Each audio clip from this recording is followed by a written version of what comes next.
serious, I ate this month. Off the hook, but the phone never rang. Beast on the beats, no claws, no fangs. Hello, and welcome to October 2018. So September was a pretty good reading, story, ingesting month in general for me. I took it off from writing, and I also had quite a few days where I was feeling really shitty, where I let myself just kind of sit and watch or read stuff, which was great. It felt so good to be like, you know what, you could take this day off and read. You could just read all day. It was beautiful. I haven't done that in so long, and I did it twice this month. I finished 3 books. It doesn't sound like a million, but it feels like a million. I watched a lot of movies that I've been waiting to watch that I really wanted to, and they just popped up in the rentable section of iTunes, and I was like, shit, it's time to watch all these movies I missed in the theater! And I watched some TV, so it was a good time. Let's get right down into it.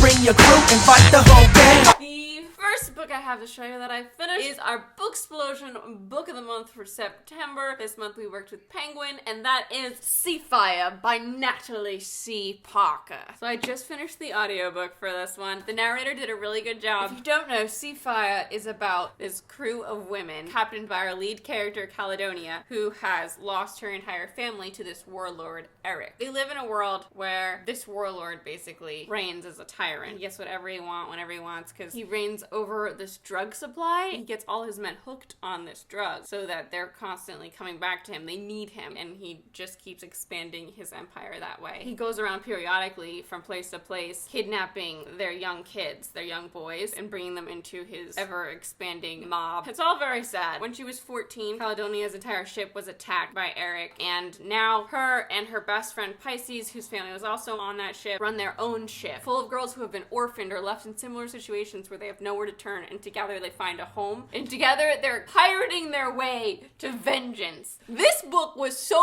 jam-packed with adventure. It says that it's like Mad Max meets Wonder Woman, I feel like I read on the back, and that Mad Max thing is so true. It's like Mad Max meets pirates. It's like go, go, go, go, so much action. And while we have a good handle on our characters and what their drives are and what they do, it's definitely a plot-driven novel, and you're on this whirlwind ride trying to avenge her family, Caledonia and Pisces and all their sisters, and you never slow down. That aspect of it was super fun. I do wish we had a couple more moments where we just were like, chill for a sec so that we could just talk and have a good time. Like, there were no moments where like, let's just chill and have like a little moment to ourselves. It was like, oh my god, life-threatening situation, go, go, go, go. And that was done really well. All the action sequences were written so well. There's all these sequences, you know, where they're fighting with other ships, and it's written so vividly. It's really a story that highlights friendship and teamwork and the power of trust and family and how valuable that can be. If you're an action fan, if you're a Pirates fan, you're gonna enjoy this one.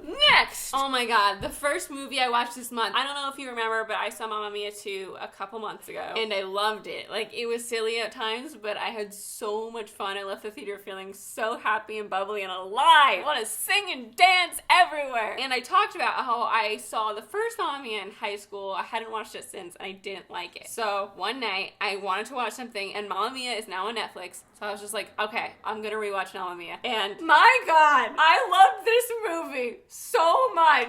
I just kept crying at every musical number because of how good it was, and I could not believe that I ever came out of this being like, I don't like it. I just literally, I couldn't compute. And I don't know if it's because back then I had no idea what the story was, and without the backstory of Mamma Mia 2, it's not as powerful, I think. Knowing everything that Meryl Streep's character has gone through really changes how you view her and how you view the 3 guys. But also, I wasn't as familiar with ABBA's music. Like, now I know all the songs, and every time one came out, I was like, honey, honey, dun, dun, dun, dun, oh. And Meryl Streep's performance, the sheer amount of energy Meryl Streep is emitting in these dance sequences is amazing. I was just in awe. And in high school, I guess I couldn't appreciate that because you don't realize how much your energy depletes just like from age 17 to 30. Like, just like, it's so much harder to be that energetic, and she is amazing. Honestly, even when she just did The Winner Takes It All, I was crying. Just the emotion. Meryl Streep is excellent. And I just kept crying when she was singing, I don't know if it was Dancing Queen or Mamma Mia, that was the big number for her where she was dancing on the docks and like pretending to do the guitar. Oh, Oh, it was so good. I loved it so much that right afterward, I wanted to watch it again. You know, that hasn't happened since I watched Chicago for the first time when I was like 13. I can't wait to watch Mamma Mia 2 again and then watch Mamma Mia again and then just watch them whenever I'm feeling sad because it made me so happy and it made me want to dance around and sing and flail and I loved it. A+, A+, A+. Like, how can anyone not like it? It's so fun and it's so happy and heart jump. It made me feel the best. The next movies I watched this month, so I took a few plane rides, and on these plane rides, I finally watched Book Club, the movie about the older women who have a book club, and they decide to read 50 Shades of Grey, and this movie was so much fun. I'm so glad I watched it. It was a rom-com from the perspective of women who were in their 60s, 70s, and I loved it. They've been through so much and have such a different perspective on love and relationships than you do when you're in your 20s. I'm gonna give Book Club an A. It made me really happy and gave me so many giggles. And then I also watched Going Out in Style, which is the film where the old men, like Michael Caine and Morgan Freeman, rob a bank. They do a bank heist, and that was really cute as well. I didn't like it as much as Book Club. By the end, I was kind of like, okay, I see where this is going, and it's fine. I'd give that one like a B, B-. Next! The next book that I read this month was Josh and Hazel's Guide to Not Dating by Christina Lauren, which is just a bundle of hilarity and fun. This is like pure happy-making rom-com. If you're looking for a light read, you need some laughs, you need some happy, you need something you can fly through. It's a love story that burns pretty slow because Josh and Hazel are really determined to be friends. To be just friends. They find themselves falling for each other, and then instead of letting themselves fall for each other, they keep going on these group dates where they set each other up with someone else. It's just so much fun. I read this while I was traveling, so whenever I was anxious, I opened up my rom-com and let it fill me with the happy feelings. The first show that I watched this month was season 2 of Atypical. I was so excited when I saw that there were new episodes of Atypical up on Netflix. I thought the first season was a bowl full of happiness. It was so adorable and sweet and vulnerable. And then season 2 was also good, but it wasn't as happy making. It wasn't as adorable and sweet. It was more gritty and real. It was tougher to watch because their parents are going through some shit with their marriage. So in general, I didn't enjoy myself as much, but I still really enjoyed myself. I'm gonna give it like a B+ for season 2. I think I gave season 1 an A. Honestly, I feel like it did a really good job with what it did. Oh, it made me so sad to watch all the stuff going down with their parents. The next movie I watched this month was The Death of Stalin, which is done by the same people who do Veep, so I was intrigued. They had some really great actors in it that did a really good job and were really funny, but it was a dark film. You know, it was very, very dark comedy, where it had moments that were funny in it, like, and that were really well done. It was just about a really dark subject, and you could only make that so humorous. It was about Stalin and his cabinet. I don't know, are they called a cabinet? And how they were dealing with his death. Yeah, I think I'm gonna give it a B.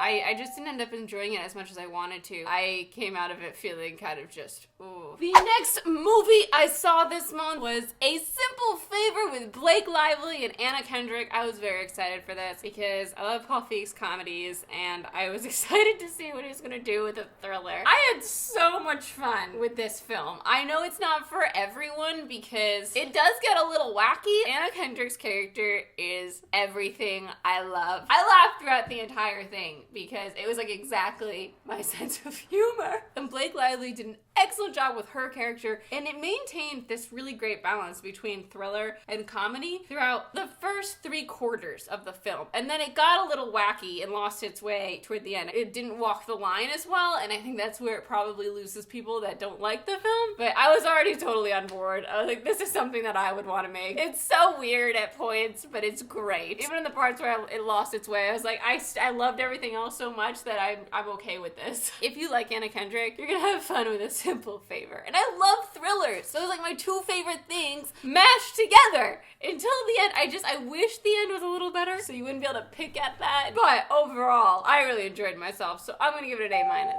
I finally saw Jurassic World this month, which was such a hot mess. Oh, not just Jurassic World, Jurassic World Fallen Kingdom. The new one that came out. It was like, the writers were like, what have we not done with dinosaurs? I know! Haunted house! Haunted house with dinosaurs! Like, the characters made such idiotic decisions. The island that the dinosaurs are on is about to be destroyed because the volcano's gonna erupt, and it's gonna be such a catastrophic eruption that everything on that island's gonna die. And people are like, we have to save the dinosaurs. We have to save them. They're not natural animals. Jeff Goldblum is the best character in the film. He's like, I say we just let them go. We up making them. It's time to say goodbye. You made them, and they've killed so many people, and that's the only way that any of this can end, is with more people dying. But she's like, no, we're gonna go to the island, and we're gonna save 9 species of dinosaur and bring them to a new island. You just said that a catastrophic volcanic eruption is about to happen on this island.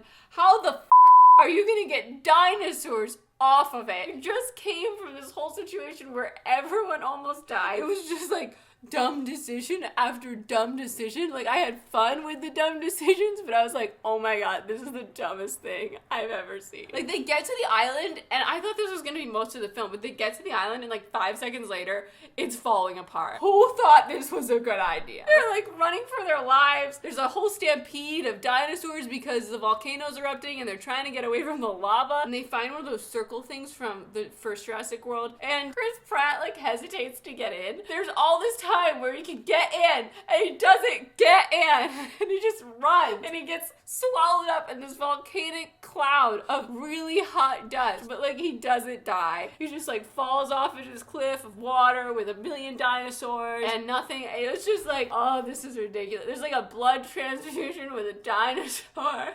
That was actually my favorite part. It was just so batshit. Oh my god, they bring the dinosaurs into this house in these cages, and the dinosaurs are paraded around on a runway.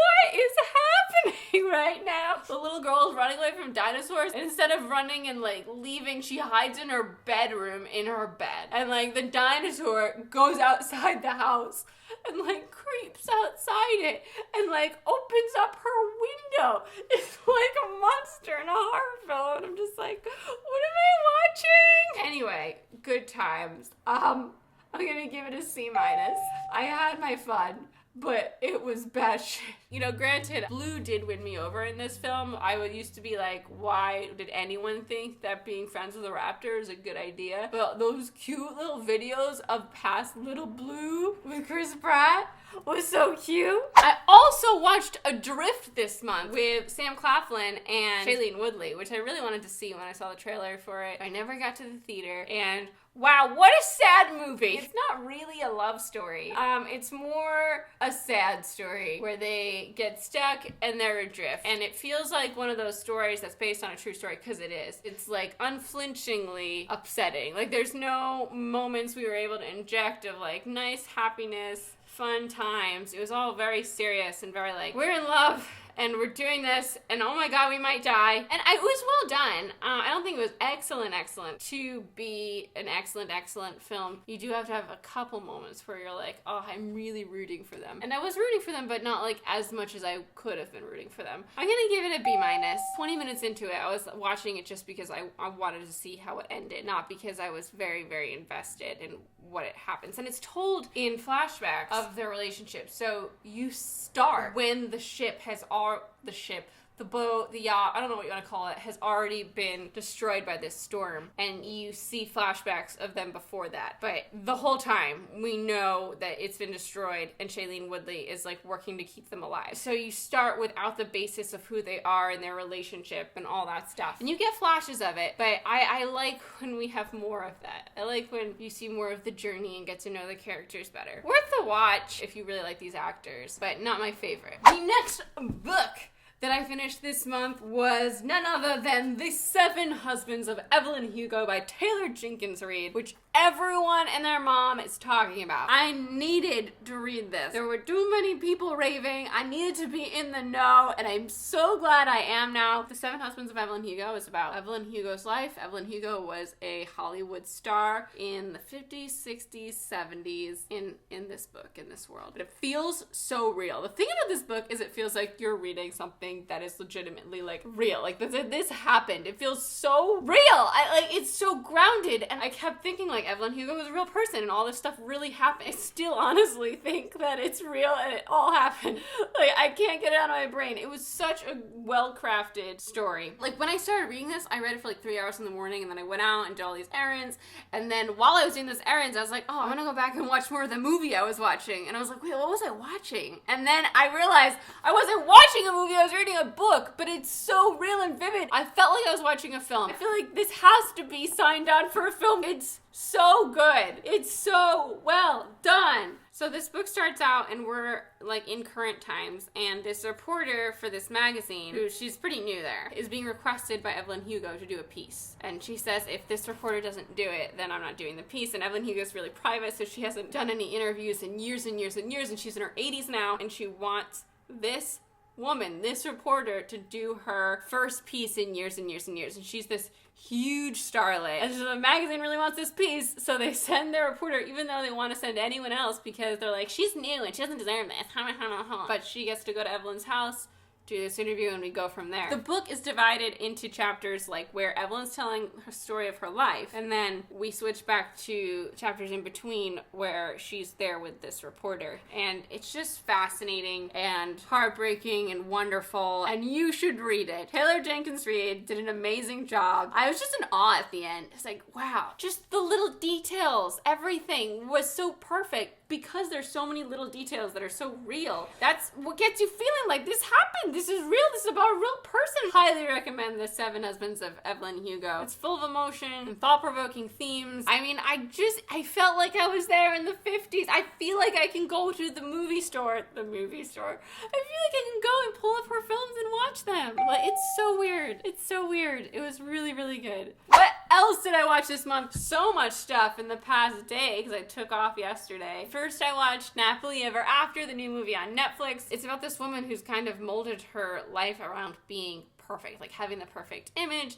and finding the perfect man and being perfect for this man. And it's this great, really fun story about coming to accept yourself and love yourself and be confident in who you are. While at points I feel like they made some interesting editing decisions. There are just certain shots that they stayed on for a really long time, and I was like, wow, I would have edited this a little bit. It was a really cute movie. And after that, I watched Alec Strangelove, which is another Netflix film. This is about a high school student, Alec Strangelove, and his journey trying to figure out his sexuality, which is another rom-com-esque story, but like, again, they're both not just a rom-com. Nappily Ever After is really more about her than the romance, but it has rom-com aspects to it. And then Alec Strangelove is the same deal. It's more about Alex exploring his own sexuality, but there's rom-com elements to it as well. They're both really fun, easy watches that leave you with a big smile on your face. I'm gonna give Alec Strangelove a B+ as well. The next TV show I finished this month was The 100 Season 5. This was I love The 100, but I find it very difficult to watch it week to week because it can be very grueling and demoralizing just in general. Like, it gets you down. It's hard to watch it week to week where you don't know when it's gonna end. And when you're binging it, you can just keep binging until things get better. It was a tough season. Everyone was against everyone that I love, and I hated it. And I just wanted Belark to happen. It was just like everyone was fighting, and everything was death, and everything sucked. It was good, but it was just so upsetting, just in general with everyone. I hated watching Clark be so annoying, but she was like all protective. I knew things were gonna get better, but I wanted it to get better faster. And the season ended with a what a cool end. They're shaking up the show for next season, and I'm very excited to see where they go. I'm excited moving forward. I'm excited for everyone to be together again. I just want everyone to be together. I want to play this and love each other. I'm gonna give season 5 a B. It was really sad, and Octavia's storyline was just, it hurt me. It hurt me. Clark's mom hurt me. Even Kane. Everyone. Just, And last but not least, this month I watched Blockers, the comedy about the parents who find out that their daughters have a sex pact for prom night, and they're running after them all night trying to prevent them from having sex. John Cena's character really made it for me. I mean, all the characters were really fun, but John Cena's character was everything. It wasn't hilarious, but all the characters had really fun quirks. I had a great time. And those, my friends, are all the stories I ate this month. I had so many. funny. Gosh, can you believe that my favorite was Mamma Mia? A rewatch, but like I had no recollection of that at all. I literally had no recollection of that at all. Like I had no recollection of it. Like I just remember not liking it. And I had the best, most amazing time watching it again and singing and like leaping around, and I've been listening to the soundtrack ever since, and that was like 2 weeks ago. I'd love to hear what your favorite story you ate this month was. So many good movies are coming out in October, so I'm so excited to hit the theater again and again and again so I can see all of them. I'm Christine. I make videos every Tuesday. I'm @XTeenMay on Twitter and Instagram, and my book, Again But Better, is now officially available for pre-order. There's a cover. I don't know if you saw the cover reveal video, but here's the cover. I'm gonna link the pre-order link in the description below if you'd like to pre-order it. I will see you next time. Thanks for watching. Goodbye!